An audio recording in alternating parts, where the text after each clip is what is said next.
Was Raquan Smith justified in fighting this student? Let's talk about that.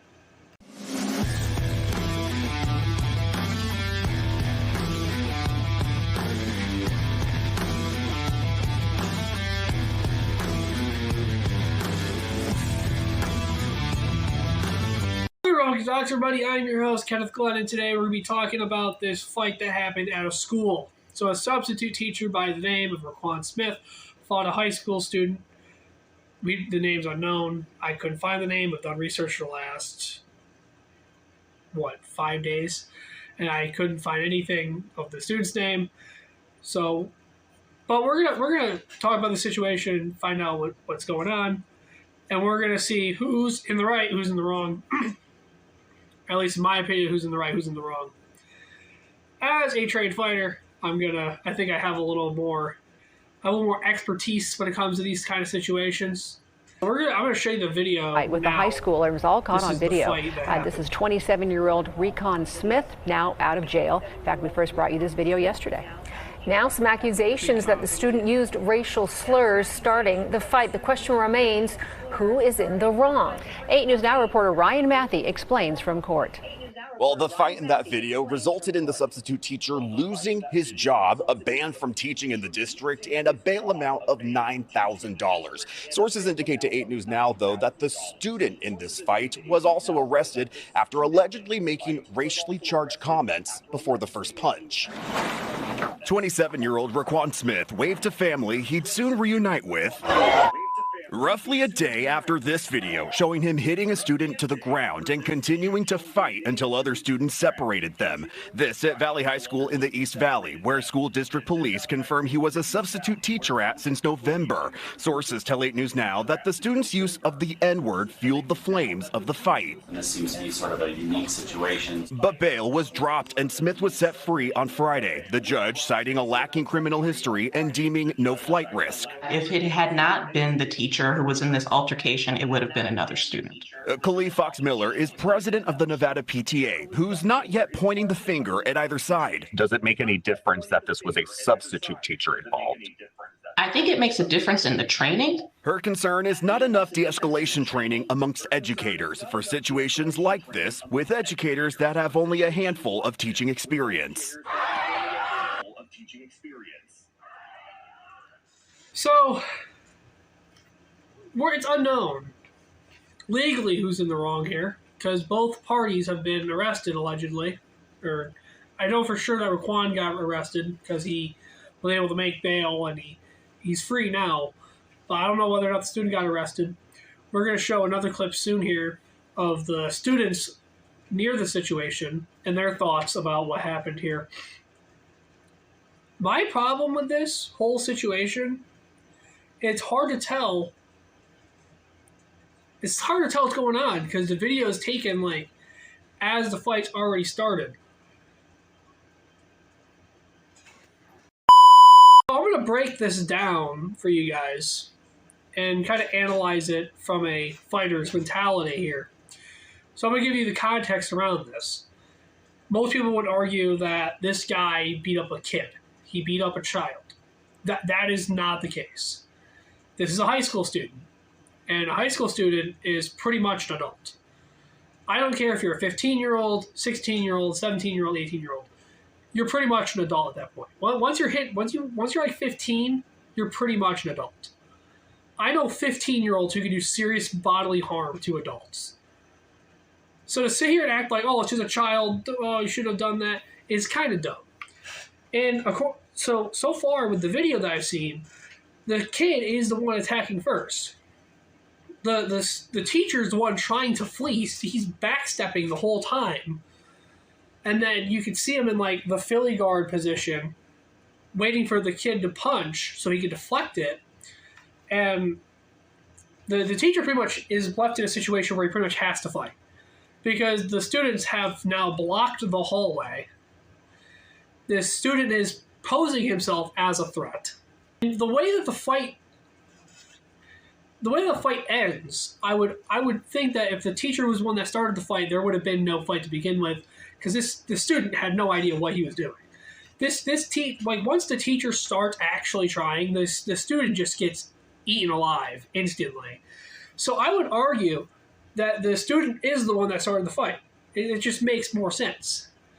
Because if the teacher was the one that started the fight, there would have been no fight to begin with, obviously, because the teacher just ate him alive in that fight. The student had no chance.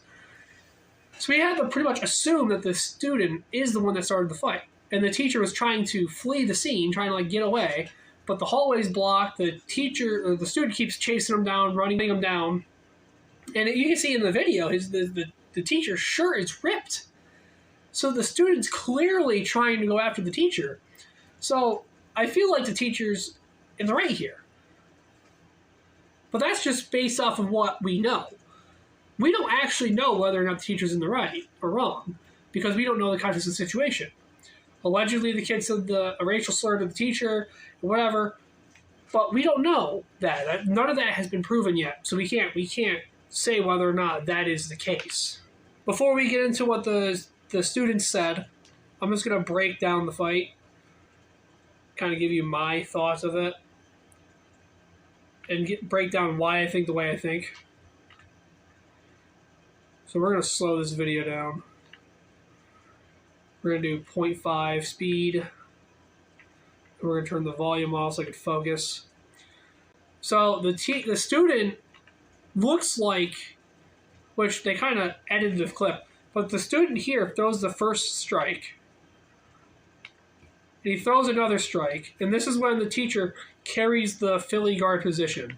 He's kind of like in guard, and the student keeps trying to throw punches, and the teacher realizes that he's in a pretty bad position and that he pretty much has to fight back. Because like I said, this is a high school student, so he's probably like 15, 16, 17, 18 years old. So he's probably a pretty strong kid. He could probably do some damage if he really wanted to. And the teacher realized that he's in a lot of trouble because there's no way to flee. He can't flee the situation. So he throws the first punch, throws the second punch, third punch. You can see his shirt's already ripped. So that's another piece of evidence that I think that the student started this conflict. So 1, 2, 3 punches right in a row. Fourth punch, the third punch is what drops him. Fourth punch, fifth punch, and the student's on the ground. He's on the ground. The teacher stands over him and then gives him a slap. I think the slap was a little unnecessary, but I guarantee you can just chalk it up to him being angry. But like I said, that's still not justified. That's never justified. You should never do anything out of anger. That's not something you should ever do. Okay, you should never punish your kids in anger. You should never speak when you're angry. Don't ever act out of anger. So that's just my opinion on this. Now we're going to get to what the students had to say about this. So we're going to play that clip now. Andrew Aceves, a junior at Valley High School, says he watched the fight happen. I see a teacher fighting a student. I'm like, wow. And then the teacher's like just standing over him, like slapping him and saying stuff to him. And I'm just like, wow, that's crazy. That's crazy shit, man. Relationship to the student in the video. He's in the hospital right now, but he said he doesn't remember that good what happened. He has a concussion. He has scratches all over his face. So the student, according to the person who claims to be his friend, is in the hospital right now with a concussion. Yeah, probably. When he got knocked out, or I don't think he got knocked out, but when he got dropped, you could see his head kind of like hit the ground. So that's definitely going to do a little bit of damage, which is another reason why I think the teacher went a little too far. But it's also hard to tell because when you're in a high risk fight situation like this, when you're in danger, you kind of don't know when to stop. So it's hard. When he dropped the kid, he kept hitting him as he was falling, hit his head. So yeah, that would definitely cause a concussion to happen if the punches didn't already do that itself. Now, one last thought before I end this video, because I know there's probably going to be a comment on my comment section. What about Jesus when he said, "Turn the other cheek"? Jesus was teaching. I believe it was on the Sermon on the Mount. He was teaching his his disciples about Moses' old law, and he teaches his disciples to turn the other cheek. If someone strikes you, if someone hits you, you turn the other cheek.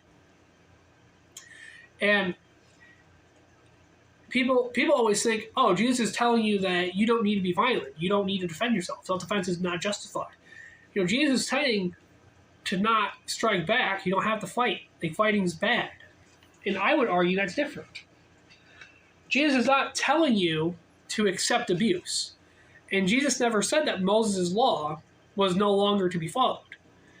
What Jesus was saying was we should change the way we respond to violence. If someone hits you, you might get angry. So instead of reacting right away in anger and trying to hit them back, we should slow down, think about what we're doing. We should slow down, actually think, is this worth it? If the person hits you again, then yeah, absolutely, you could fight, you can defend yourself. But Jesus is not telling us to accept abuse. Jesus was just saying we should change the way we approach violence. And one of the key pieces of evidence I would use to defend this is when Jesus was being grabbed by the Roman guard. Peter cuts the dude's ear off. He cuts the Roman guard's ear off. No, Lord. Oh, my ear! What? Peter! And what Jesus says here, he does not say, Peter, that was very bad of you. You should not have done that. You should get rid of your sword. You're too violent. He said, Peter, this isn't necessary right now. Okay, this isn't what we're doing right now. Took the ear, put the ear back onto the guy. That's it. He didn't demean Peter. He didn't say, Peter, you're bad. That was very bad of you. He said, it's not necessary right now. Like, you don't need to do this right now. So I don't think Jesus is saying to accept abuse, that we need to accept abuse. I think Jesus would actually justify self-defense in many means. And I definitely think if this is the case, I think if this teacher was defending himself, it is completely justified. If the teacher attacked first and the student was fighting back and defending himself, he is justified. And I'm going to be honest with you, if my kid was like 15, 16 years old and he was in public school and he attacked the teacher and started calling him names and my teacher knocked him out, gave him a concussion, I would be like, all right, whatever. That's on you. I mean, you're the one to attack him first. Any person that is going to sit there and say that this teacher should have just accepted the abuse and should have just allowed the kid to beat him up and whatever is a coward. Okay? You're a coward. That's not good. To sit there and say the student should have been allowed to wail on the teacher as much as he wanted to, and he should have been allowed to beat him up, that's so dumb. Why? Why should the teacher be the one responsible to take the abuse?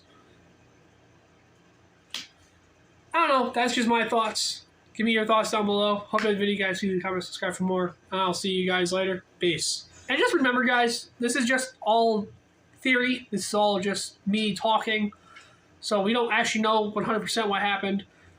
So I'm not picking either side. I'm just giving you my thoughts and analyzing the fight. So just keep that in mind. Anyways, see you guys.